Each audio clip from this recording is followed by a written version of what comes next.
சூரிய தேவாய நமக. நண்பர்களே, இந்த பிரம்மாண்ட், இந்த கேலக்சியோட ராஜா சூரியன் நீச்சமாகறார். இவர் நீச்சமாகறதுனால நிறைய பிரச்சனைகள் வரும். நம்ம இடத்துக்கு, நம்ம வாழ்கிற பூமியில் மிருகம், மனிதர்களுக்கு எல்லாமே.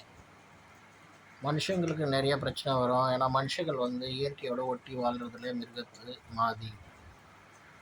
பட் இந்த சூரியன் நீச்சமான என்னென்ன துறையில் ப்ராப்ளம் வரும்னா, மேஷ ராசிக்காரர்களுக்கு வரலாம், விருச்சிக ராசிக்காரங்களுக்கு வரலாம், சிம்ம ராசிக்காரங்களுக்கு வரலாம். இதே லக்னங்கள் விருச்சிக லக்னம், சிம்ம லக்னம், அப்புறம் மேஷ லக்னம், இந்த லக்னம் உள்ளவர்களுக்கு பிரச்சனை வரலாம்.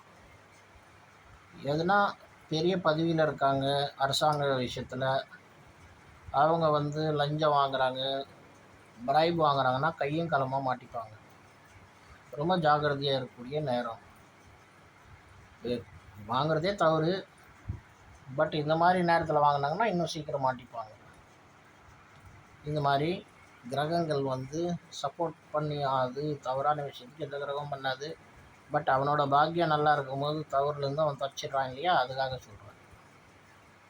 ஸோ அந்த மாதிரி ரொம்ப ஜாக்கிரதையாக இருந்து செயல்பட வேண்டிய விஷயம். கான்ட்ராக்டர்ஸு, கவர்மெண்ட் ஜாபில் இருக்கிற கான்ட்ராக்டர்ஸ், கவர்மெண்ட் ஜாப் பண்ணுறவங்க, கொடுக்கல் வாங்கல் பண்ணுறவங்க, சுயநலம் முன்னாடி நிற்கும், கெட்டது ஆசை காட்டும், மயங்கி வீழ்ந்துட்டிங்கன்னா போச்சு, மாட்டிப்பீங்க.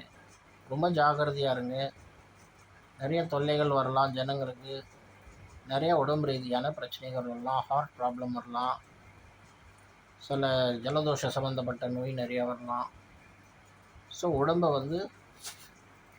நல்லா பார்த்துங்க. சூரிய பகவானை வழிபடுங்க.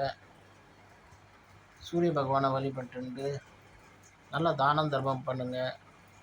நல்லவர்கள் பேச்சு கேளுங்க. நம்ம நல்லவர்கள் பேச்சு கேட்டு நல்லது செஞ்சால் நம்ம தர்மம் தலை காக்கும். சூரிய தேவாய நமக.